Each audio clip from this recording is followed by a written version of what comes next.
Villagers are extremely useful in Minecraft, but they're also kind of dumb. What? Wait, what? What the? And they're also really overpriced. Like, you could get the worst enchantment in the game for a stack of emeralds. That's not really worth it, is it? So how do we avoid the cons of villagers? We build a trading hall. A trading hall is like an area where you can easily access your villagers and trade with them. And in this particular trading hall also comes in with the zombie edition, where the zombie will zombify and then you can cure the villagers so you can get cheaper trades. Like here it's 22 carrots for 1 emerald. I can zombify him and cure him for 15 carrots for 1 emerald. It's basically a discount machine. And to show how it works, I've left one slot open right here. So this slab, once the villager comes down, the slab will go forward, and then the trading hall will be complete. So I'll show it right here. As you can see, I've got a minecart and a villager. You need the minecart, but if you want like a normal villager in survival, you would need to go to a village like this one. And as you can see here, there are some villagers.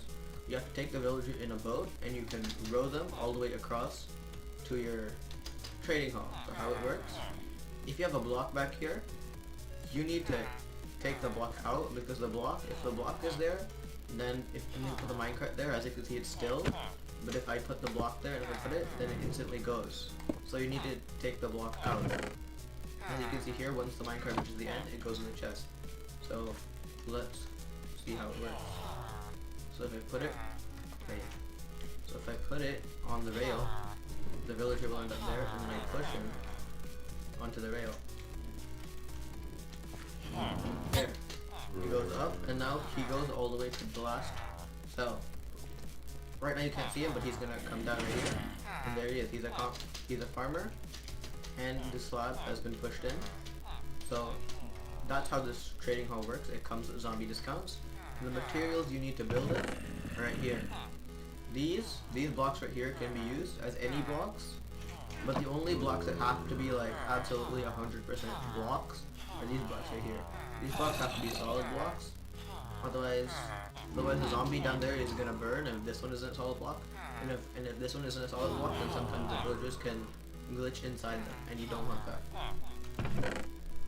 These slabs are just for aesthetical reasons and for being one transparent block, because otherwise the person will push it into the villager's face and the villager can take damage. One important thing to note is that if the difficulty of your world isn't hard, then the villager won't always 100% zombie. So that's something you need to keep in mind when building this trading hall. And that's pretty much what this is. So this next section of the video is going to be about mechanics and how this trading hall works specifically.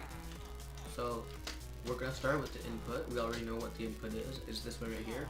We put a minecart here and the villager in it. Once the minecart gets to this red rail right here, this is called an activator rail, it will eject any mob in the minecart out to the right. And because this block right here is to the right of this rail, the villager will walk all the way to a certain slot and go and work on their job block, like this villager right here has a smithing table, like that. So next, once the villager is out, how about the minecart? The minecart goes and hits that cactus right there. As you can see, this cactus is here to break the minecart, so the minecart falls into this chest for easy reusability. So you only need one minecart. Then once the villager walks to their cell, as you saw in the first part of the video, the piston will push the slab, so the slab will become one row instead of having a hole in the middle, and the next villager after that can go to the next cell. These levers right here are to push the villagers down. Right now my difficulty is set to normal, so the villagers will 100% zombify. But if I want 100% zombification, then I need to set the difficulty to hard. So now the difficulty is hard. Now the villager will 100% zombify. So as you can see, this zombie right here wants this villager right here. He wants to zombify the villager. So as you can see here, it's 26 potatoes for 1 emerald. If I don't have 26 potatoes, what I can do is I can pull this lever, he'll fall down, and the zombie can zombify. But this trap door right here is to prevent the villager from running outside, because the villager runs outside and you haven't traded with him yet, then he's gonna despawn. If he despawns, that is just one less villager that you have to work with. So if I pull this lever, as you can see, he's getting zombified. This is going up and down because the string is constantly being updated and not updated. But once it's done, it'll be still, and I can pull him up. And this villager right here has a sword, because every single zombie villager will have either nothing or some type of weapon or armor. So in order to cure him, I need to get a weakness potion. It has to be a splash weakness potion, because otherwise you can't put it on the villager. And you need a golden apple. This is so you can cure the zombie villager. So if I toss this weakness potion and golden apple, he will start the curing process. Notice how he won't cure immediately and takes some time in order for him to cure. One good thing about this trading hall is that there's no block in the middle of the villagers. So you can zombify all of these 4 villagers at once, and then you can splash them with one weakness potion, and you can give them all, each one golden apple. Like if I put him down, I can see the zombies over there, but if the zombie was here, he would zombify these 4 villagers, and after these 4 villagers would be zombified, top of the weakness potion at just the middle right here, and it would weakness all of them, and I could feed each of them a golden apple. So that's how the discount part of this works. And if you don't like the discounts on one of them, you can always re-zombify them and cure them again to get the prices even lower. One thing you might notice are these trapdoors on top of every single job site. These trapdoors are so you can re-roll the trades. Like let's say the librarian, because the librarian villager is the one that we most likely would want to re-roll, because they have the most varying trades. As you can see, this one has a piercing 2 book. But if I don't want the piercing 2 enchanted book, I could break it and I could replace it, and now it's different. So you can keep doing that until you get the trades that you want. Like this time I got loyalty 2. And if I want loyalty 2, then I'll keep it like this and I'll trade. But once you get the trade that you want, you need to trade with that villager. Otherwise the villager is going to re-roll, and you're not going to keep your trade that you really want the villager to have. And that's pretty much all of the mechanics of this specific trading hall. It's really useful, and that villager will be cured. So once the villager is cured, we can check back on him, and we can check what his new trades are to see what your discounts could be for every single one of these villagers. Alright, we are back, and as you can see, this zombie has been cured, and now it's 16 carrots for 1 emerald. It used to be potatoes, but now it's carrots because it re-rolled, because I hadn't traded with him yet. So as you can see, it's 16 instead of the old price, which was 22. As you can see here, it's crossed out, and this villager will now sell you emeralds for less carrots than he originally wanted, because you cured him. And as you can see in the chat, I also got the achievement Zombie Doctor, which you get if you weaken and then cure a zombie villager, as you can see. So that's pretty much how you zombify and cure every single villager, and how to get their discounts really low. This next part of the video is going to be a tutorial on how to build the trading hall. The first thing you'll need is a flat area to build your trading hall, and you need to take out your pistons, your redstone dust, your levers, and your trapdoors. This is for the bottom bases for the villager conversion system. So you find a spot, and then you dig down 2 blocks, and 1 block, you put it like this, with 1 block behind it. Then you place the piston in one of them, place redstone dust here, and you place a lever right here and turn it on. Then you move our 1 block, and then you break the block next to it, and then you repeat this circuit on this next one. You repeat that 9 times.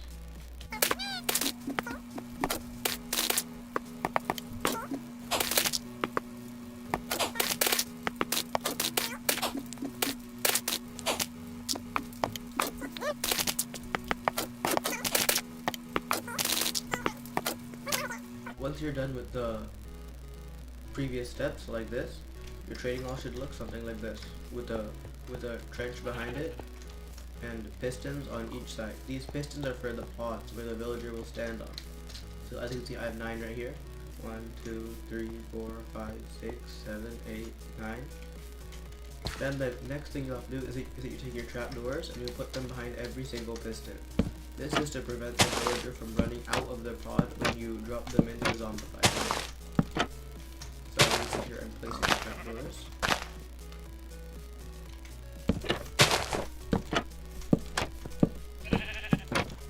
Just like this. As you can see now, there's trapdoors in the trench behind the pods. And the next step you need to do is that you get your blocks, your solid blocks, and you place them in between every single one of your pods, just like this. Then you'll want to place a temporary block on top of this. I'm using my regular building block because I don't have a temporary block, but let's pretend this is a temporary block. Then I place one on every single one of my previous blocks, and I place string next to each one of these, just like this. Now that I'm done with that, I get out my slabs, and I place another temporary block. I place a slab, and I remove the temporary block. Then I can finish placing all these slabs.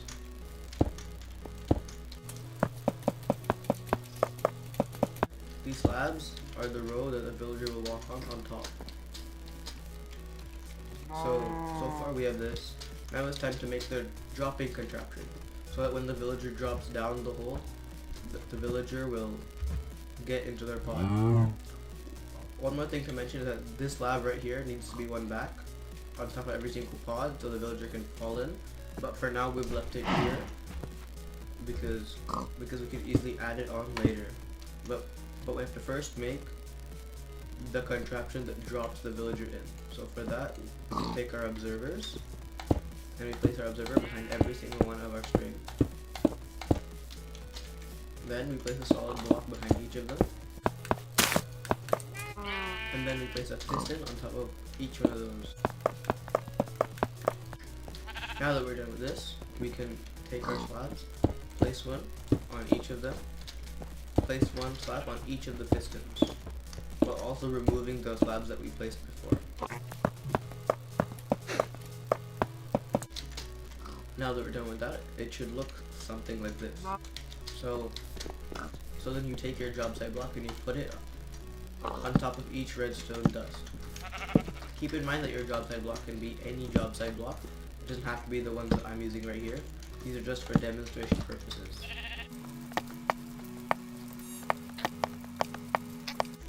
And there we go. As you can see now, the job site blocks are in place. Our next job is to put a rim around our alleyway on top where the villager can walk. This pig is getting in the way, so I'm gonna take care of it. Now that the pig has been taken care of, I promise you that he has been transported to a better life, and I totally just did kill him.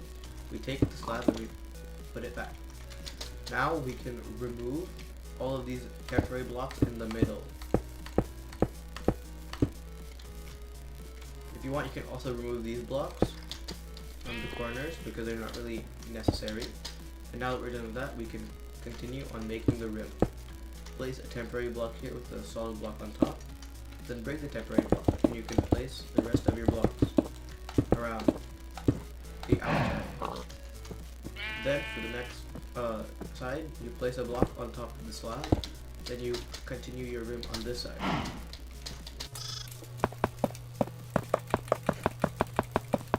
As you can see, I finally made the rim, and now your next job is to add another layer on top of the rim. Now your next job is to decide which side you want the villagers to come in.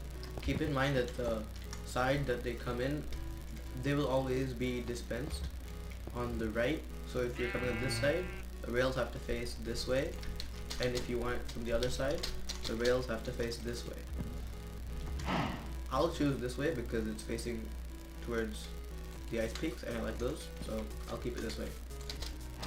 For this, you need to place a solid block right there with a temporary block next to it, and on the other side, you place 2 temporary blocks followed by 2 solid blocks.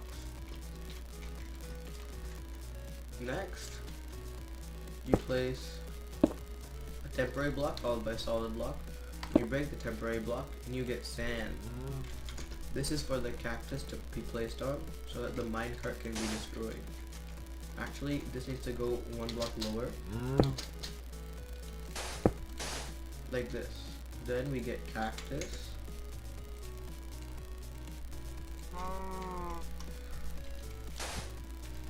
As you can see, if I place it without the solid block underneath, it'll simply fall down, which is why we need the solid block.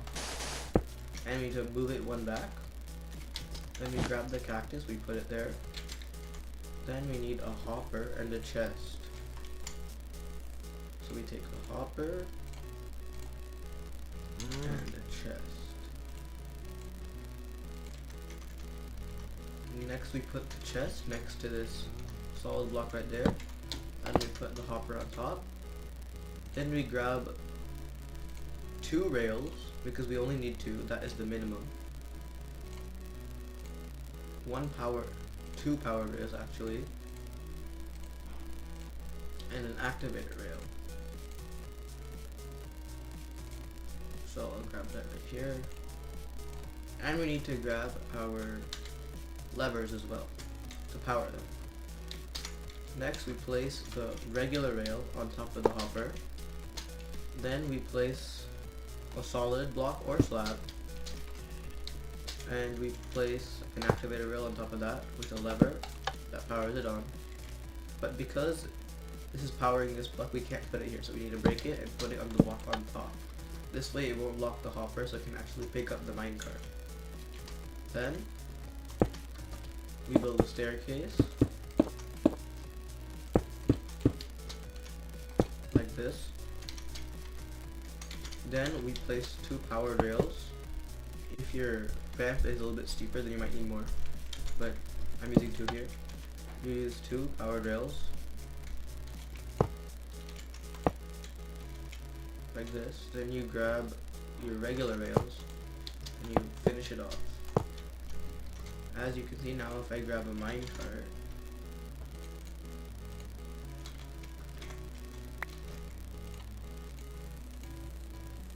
it now goes up and into the minecart, into the chest.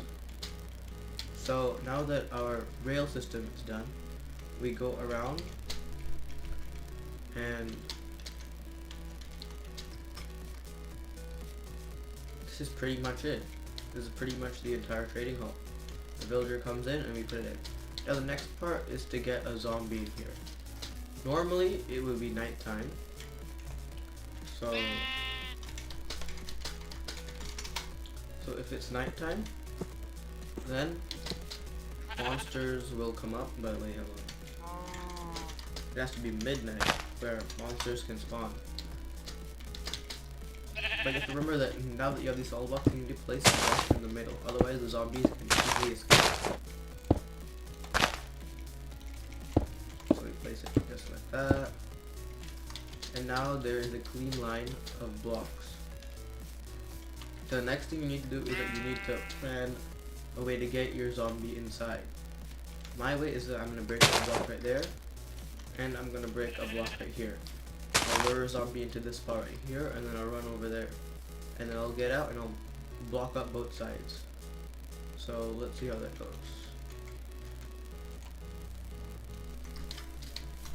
First we need to go locate a zombie. There's a creeper, but it's not a zombie. Oh, and there's a zombie much closer. We can use this. We can travel over to this side. Go inside this. And the zombie will come through that side. Just like this. Then the zombie will follow us.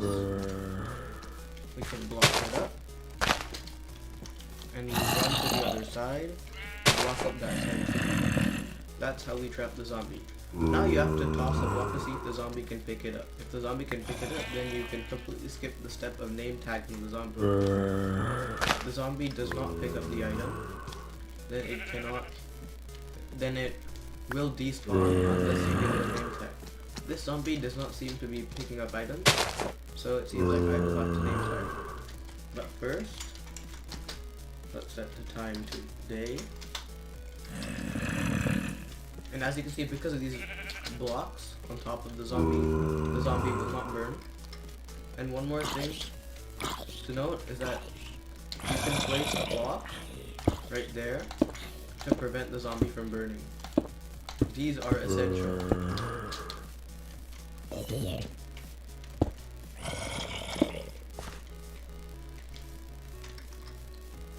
Now the next step is that you need to name tag the zombie. To name tag the zombie, you'll need an anvil. Anvil right here.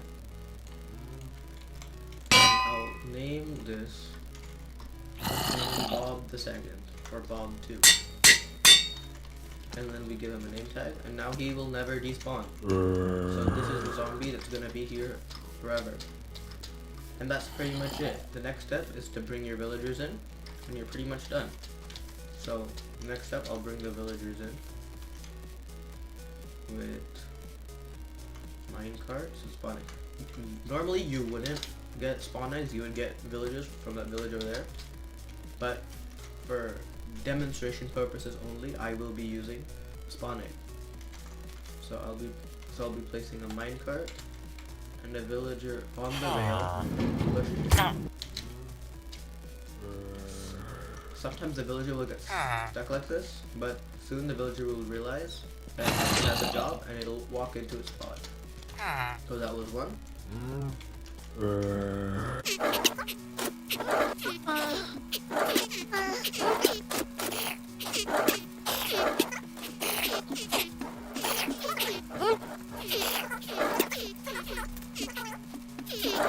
And there we go. That is the last spot. As you can see here, some villagers are not taking their jobs.